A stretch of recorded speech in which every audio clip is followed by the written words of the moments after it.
Damai sejahtera Allah yang melampaui segala akal, itulah yang memelihara hatimu di dalam Kristus Yesus Tuhan kita. Amin. Shalom, selamat Minggu Trinitatis untuk Bapak Ibu, saudara-saudari yang terkasih dalam Tuhan Yesus Kristus.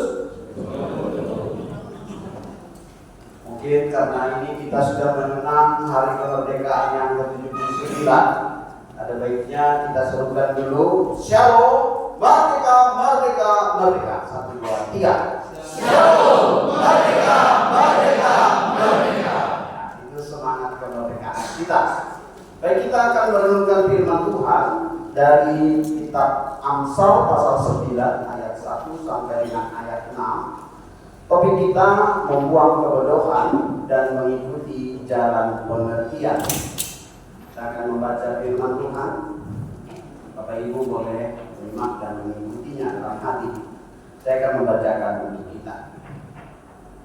Undangan hikmat dan undangan kebodohan. Hikmat telah mendirikan rumahnya, menegakkan ketujuh tiangnya, memotong ternak sembelihannya, mencampur anggurnya, dan menyediakan hidangannya. Pelayan-pelayan perempuan telah disuruhnya berseru-seru di atas tempat-tempat yang tinggi di kota. Siapakah yang tak berpengalaman, singgahlah kemari. Dan kepada yang tidak berakal budi katanya, marilah, makanlah rotiku, dan minumlah anggur yang telah kucampur. Buanglah kebodohan, maka kamu akan hidup, dan ikutilah jalan pengertian. Demikian pembacaan firman Tuhan. Bapak Ibu saudara yang terkasih, nah firman Tuhan ini sangat unik karena ternyata dua-duanya mengundang kita. Ibaratkan kemarin kita semuanya warga Republik Indonesia diundang untuk merayakan hari kemerdekaan. Kira-kira apa yang unik yang bisa kita lihat ketika kita mengikuti hari kemerdekaan itu? Kalau di gereja ini yang unik, sebelum kita upacara kita ada doa dan mendengar firman Tuhan sebelumnya, ya. Dan itu menjadi awal dari kegiatan kita melaksanakan peringatan 17 Agustus. Cukup banyak yang bisa kita hadir, bahkan RT, RW juga datang, ya. Malamnya kami diundang berjumpa di rumah Pak RT dan Pak Lurah juga hadir. Jadi mereka juga merencanakan tahun depan kalau boleh acara itu lebih meriah lagi dan dilaksanakan katanya di gereja ini. Nah, ini undangan, ya. Bagaimana kita menyikapi undangan ini dari pihak kelurahan, RT RW kita. Kiranya Tuhan memberkati kita untuk menjadi berkat di lingkungan dan masyarakat kita. Baik Bapak Ibu, kita akan masuk dalam perenungan firman Tuhan. Firman Tuhan ini sebenarnya adalah sebuah tantangan bagi kita, karena ternyata dalam hidup ini ada pilihan. Kita mau ikut untuk memiliki hikmat yang datangnya dari Tuhan, atau kita tidak mau mengikut, atau secara tidak langsung kita katakan kita berpikiran bodoh, gitu ya. Nah, sebagaimana lagu yang disampaikan oleh anak-anak kita tadi dari remaja dan Raposo, saya melihat ada satu hubungan yang indah. Tiada berkesudahan, kasih setiamu Tuhan selalu baru. Jadi di sini ditekankan bahwa apa yang baru dalam hidup ini adalah ketika kita mau belajar hikmat dari Tuhan. Itu yang pertama. Yang kedua dari Raposo, mereka memilih Yesus. Pilih Yesus dong aki lama ibara namuru petoro pisi labaku do ibara di homo. Kalau saya tanya dari nomor buku ini berapa? Kan 471, ya. Nah, lagu ini pilihan, ya kan? Pilih Yesus, ya. Berarti kembali kepada siapa yang mau, bukan paksaan. Tetapi ketika kita memilih Yesus, Sebab Allah adalah Yesus yang menjadi sumber hikmat itu.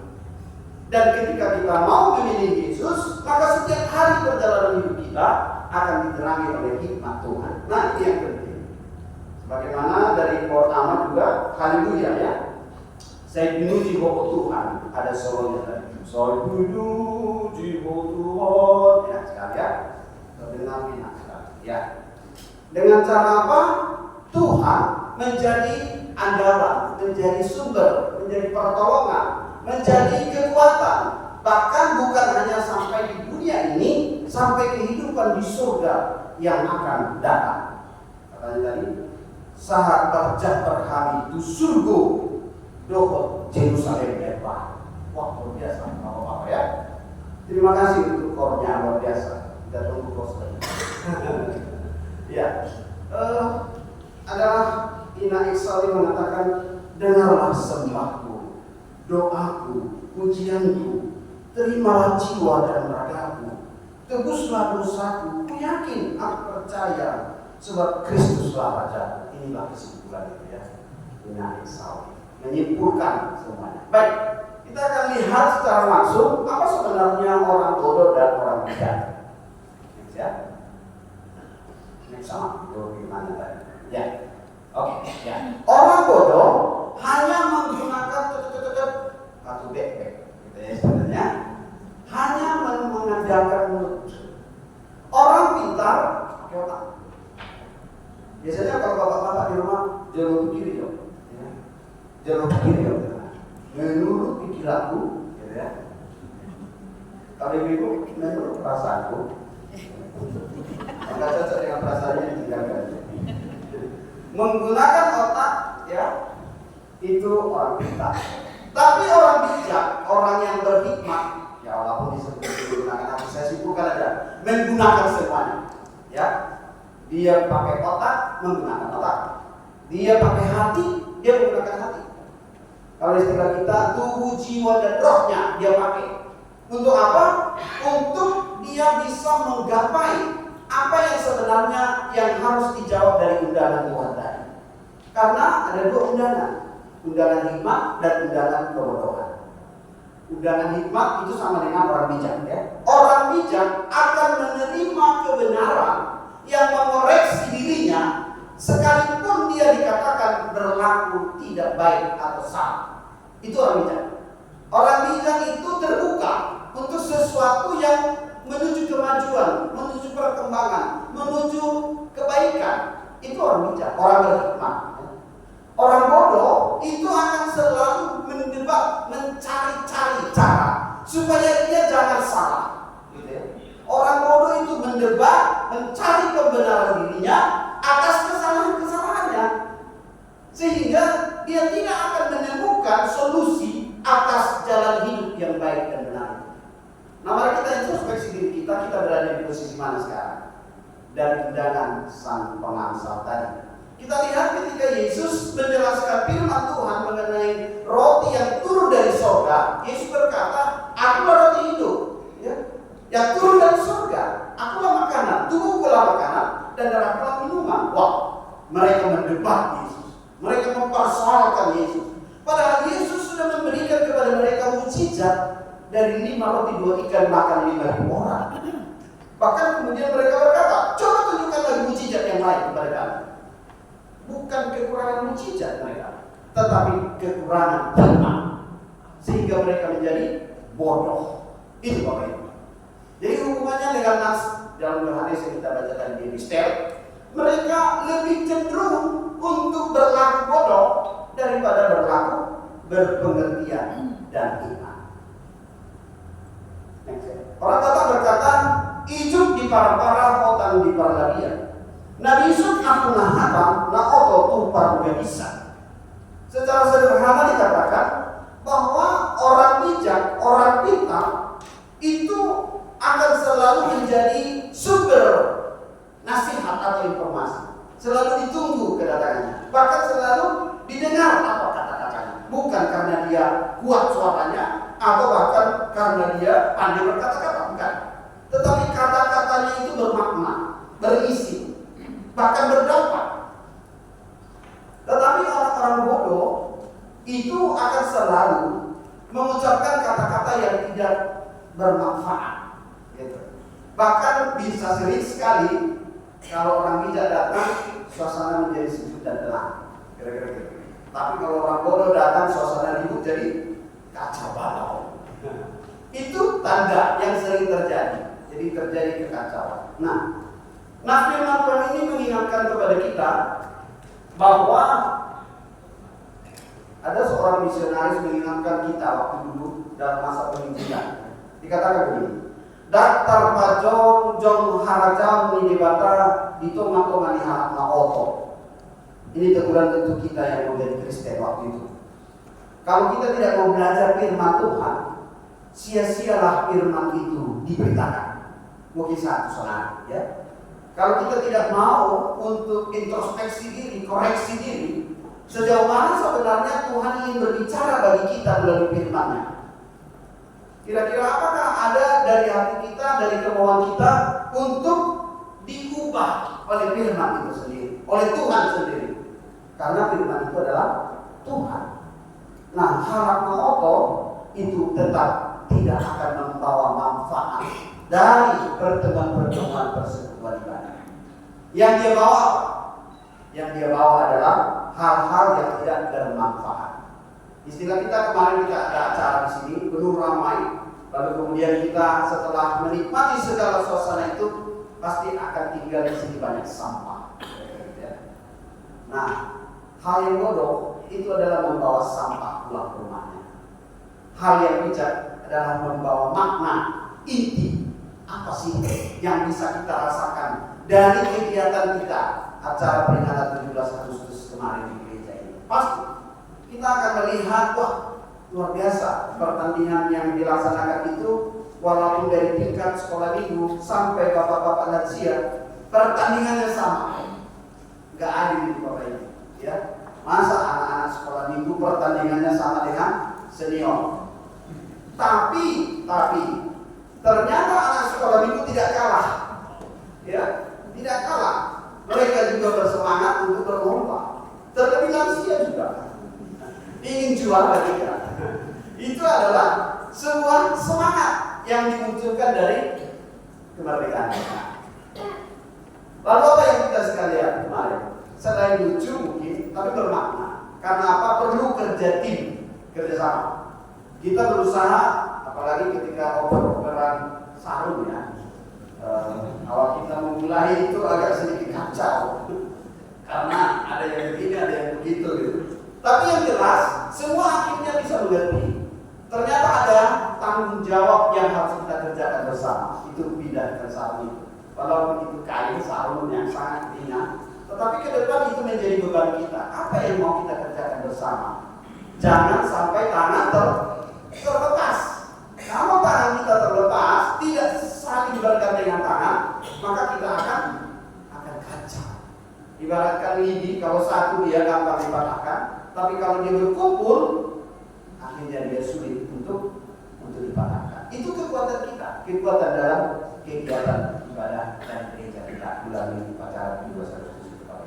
Nah, hanya 3 saja yang boleh kita bawa dulu supaya jangan lupa. Yang pertama, hikmat itu bersumber dari Allah, dan hikmat Allah hanya dimiliki orang yang mau dididik oleh hikmat untuk hidup bijaksana dalam terang Yesus Kristus.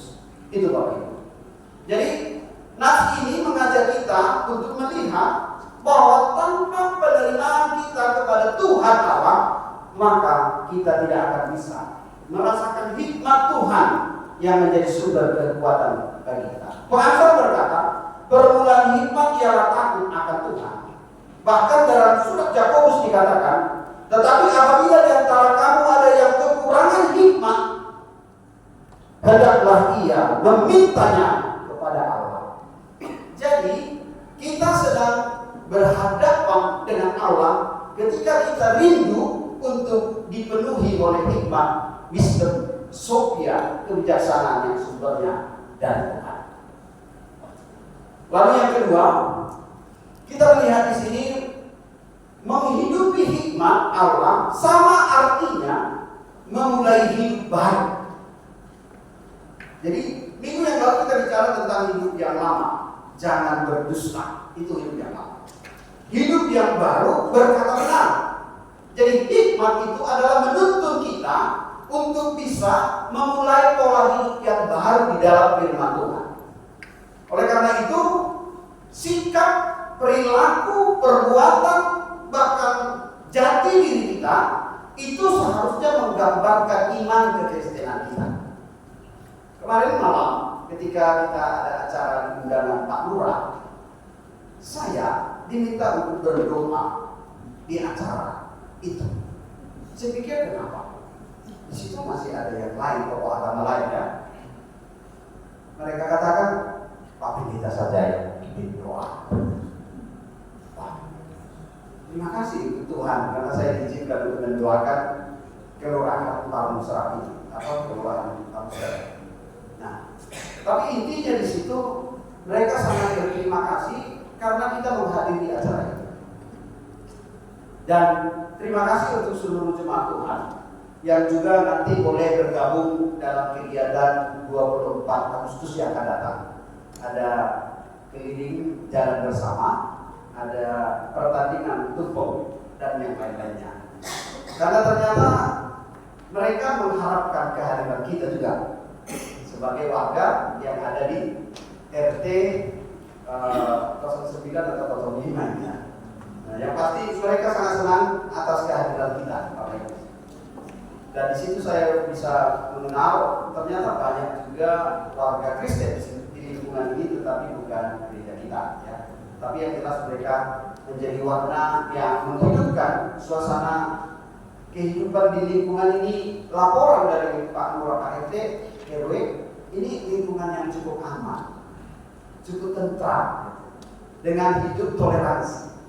Mari Bapak Ibu kita bangun melalui sikap, perilaku, perbuatan toleransi ini menjadi cerminan bahwa kita sedang menunjukkan kekristenan yang mewarnai masyarakat kita. Supaya kekristenan itu bukan sekedar hanya dilihat kumpul besar, tetapi dampak kecil. Mari dengan perkumpulan ini kita juga harus berdampak bagi masyarakat kita. Ke depan, saya undang kita nanti mungkin akan ada kerjasama dengan RT RW seperti undangan mereka kita adakan 17 Agustus di lingkungan ini. Baik Bapak Ibu. Nah, menggambarkan perilaku kita sebagai orang Kristen dalam Mazmur 111 ayat 19 dikatakan, perbulan hikmat adalah takut akan Tuhan. Semua orang yang melakukannya berakal budi yang baik. Puji-pujian pada Tuhan tetap untuk selama-lamanya. Jadi, ketika kita mau untuk dibimbing oleh hikmat Tuhan, maka yang keluar dari mulut kita adalah puji-pujian. Kalau yang keluar dari mulut kita maki-makian, hinaan, itu bukan dari hikmat Tuhan. Jadi gampang langsung kita bedakan yang mana yang sudah berhikmat, yang mana yang jauh dari hikmat, atau disebut amsal orang bodoh, ya. Jadi mana yang mau kita pilih? Kita mau bergabung dengan orang yang berhikmat atau kita bergabung dengan orang yang bodoh? Yang ketiga, hidupilah hikmat Tuhan setiap hari. Jadi ternyata kita perlu menghidupinya bukan sekali seminggu. Ibaratkan kita datang ke gereja ini sekali seminggu, ya. Seperti Pak Kanyangan mungkin juga sekali seminggu. Kisah minggu yang lalu saya kasih tahu, dikatakan seorang yang menjamu tuan rumah mengatakan bahwa sendok perak saya hilang diambil Pak Pendeta. Wah, kok bisa jadi Pak Pendeta? Karena setelah Pak Kanyangan sendoknya nggak kelihatan. Ternyata itu bukan sendoknya yang nggak kelihatan, tuan rumahnya yang tidak baca firman Tuhan. Buktinya apa? Sendok perak itu diselipkan Pak Pendeta ke celah-celah Alkitab yang akan dibaca selama seminggu ini. Ternyata si ibu berjanji membaca firman, tetapi tidak dilakukan. Setelah hari Minggu ditanya, Pak Pendeta, ada ambil sendok perak kami? Wah, buat apa ini? Setelah pertanyaan tidak ada sendok kami. Wah, ibu tolong buka Alkitabnya. Ternyata sendok perak ada di Alkitab. jadi kelihatan bohongnya, gitu kan. Dia berjanji untuk baca firman tapi tidak melaksanakannya. Nah, mari jangan menjadi orang yang bodoh. Jadilah orang yang berhikmat dan bijaksana. Ya. Setiap hari, nah firman Tuhan ini berkata bahwa selama setiap hari, katakan bahwa orang yang berhikmat itu mendirikan rumahnya, tiang-tiang rumahnya, bahkan dia mempersiapkan hidupnya. Nah, di sini bisa kita lihat bahwa ada istilah di dalam kisah Yesus, 5 gadis bodoh dan 5 gadis bijak. Gadis bijak itu mempersiapkan apa yang harus menjadi tugas dan tanggung jawabnya. Tapi gadis bodoh itu malas-malasan, tidur-tiduran, dan hanya pada waktu mau penampilan saja dia siap-siap. Sehingga ketika dia penampilan nggak kelihatan apa itu namanya? Ada yang lihat ke kalung saya katanya, baju saya, dia tanya sama suaminya, "Ada beli kok sepatuku?" katanya. "Ada beli kok bajuku?" Suami bilang, "Kapan saya simpan baju dan sepatumu?" Karena apa, dia hanya pikirkan ketika mau pelaksanaan persiapan Tuhannya. Nah, hidupilah hikmat Tuhan setiap hari. Jadi bukan hanya pada hari Minggu saja, setiap hari. 7 tiang rumah yang dikatakan oleh Hansal di sini itu sama dengan 7 hari dalam seminggu. Mari kita hidupi firman ini setiap hari, sebab hikmat Tuhan akan selalu menyertai hidup kita jika kita mau terus belajar untuk mengenalnya. Amsal 3 ayat 8. Apabila Tuhan dalam segala lakumu, maka Ia akan meluruskan jalanmu setiap hari. Bahkan kisah Yesus dituliskan dalam Lukas 2 ayat 52.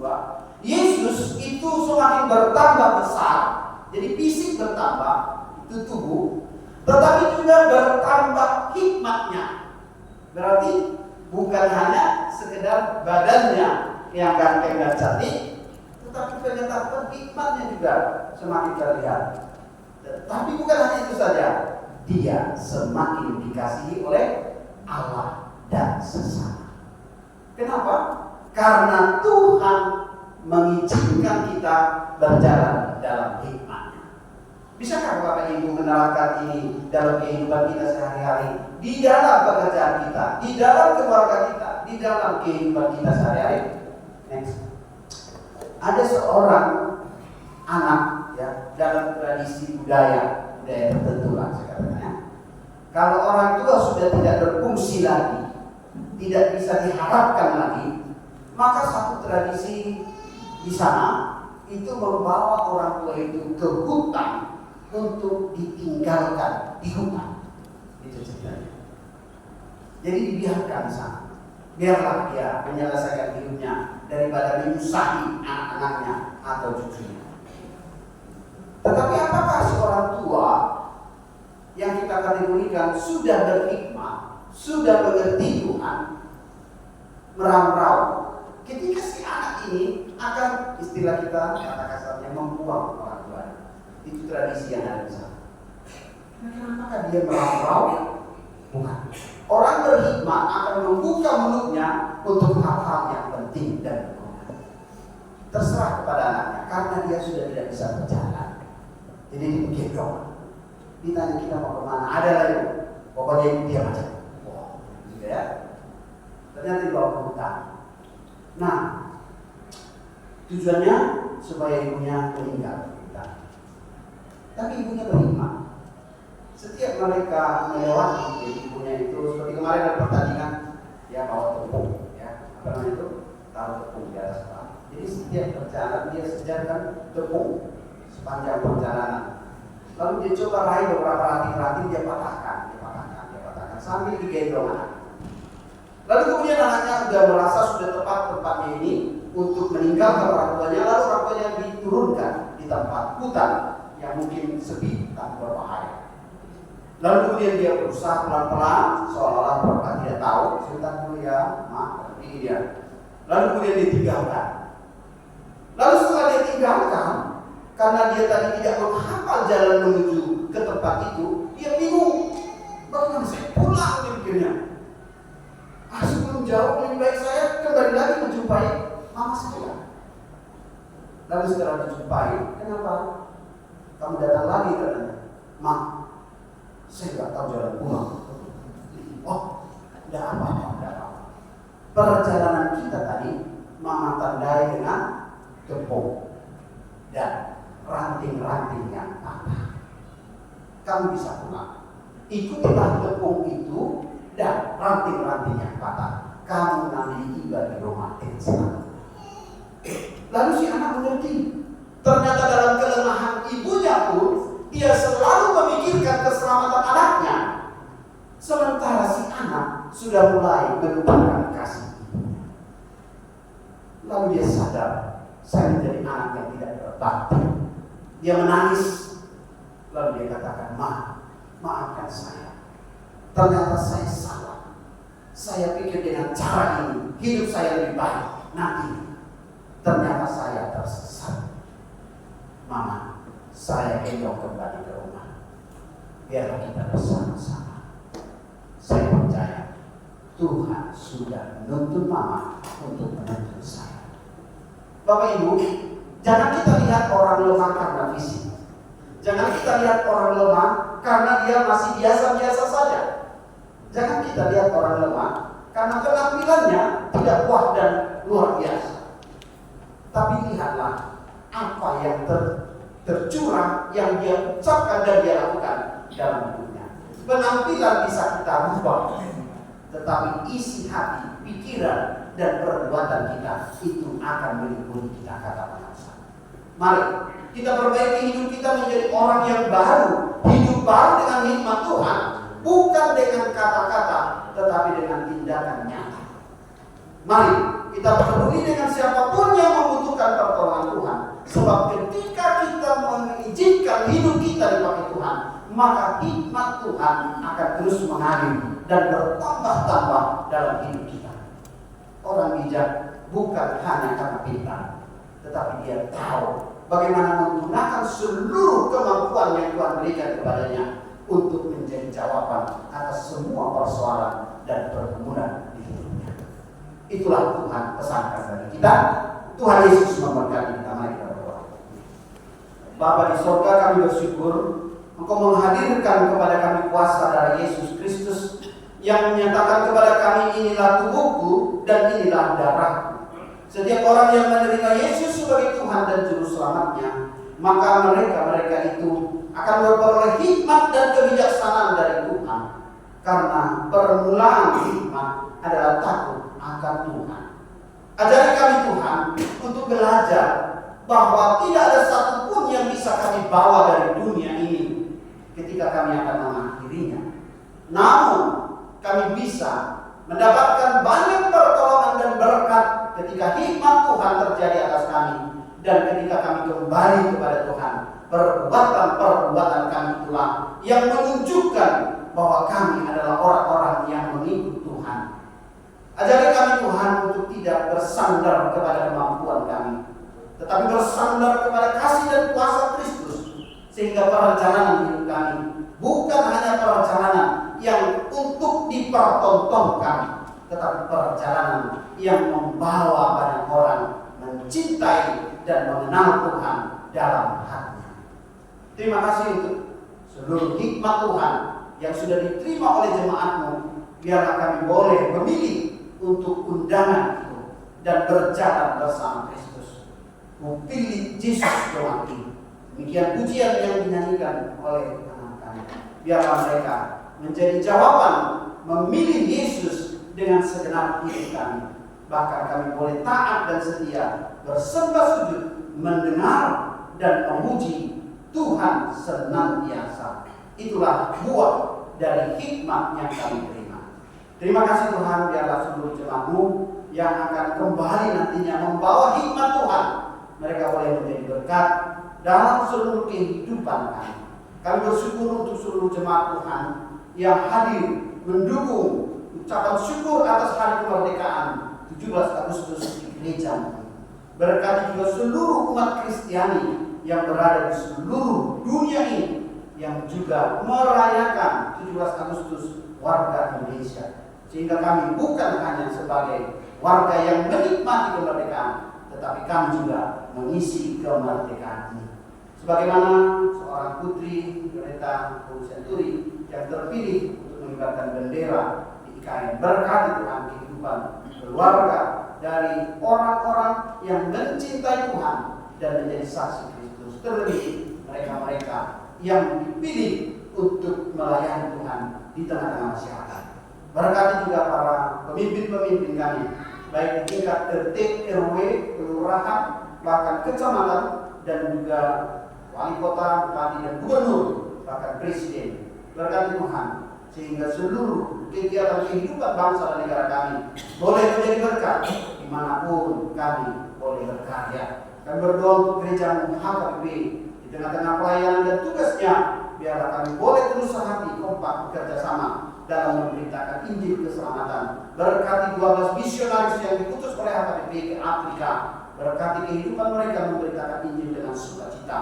Bahkan juga kami berdoa para hamba-hamba Tuhan, jemaat Tuhan yang terpanggil untuk memberitakan Injil melalui kehidupan mereka. Berikan hikmat-Mu sehingga kami boleh menyampaikan kebenaran, kasih, keselamatan, pengampunan di dalam Yesus Kristus Tuhan dan Juru Selamat kami. Terpujilah Engkau Bapa, di dalam nama Yesus kami berdoa. Amin. Jemaat yang dikasihi Tuhan, kita akan memuji Tuhan. Sembari kita akan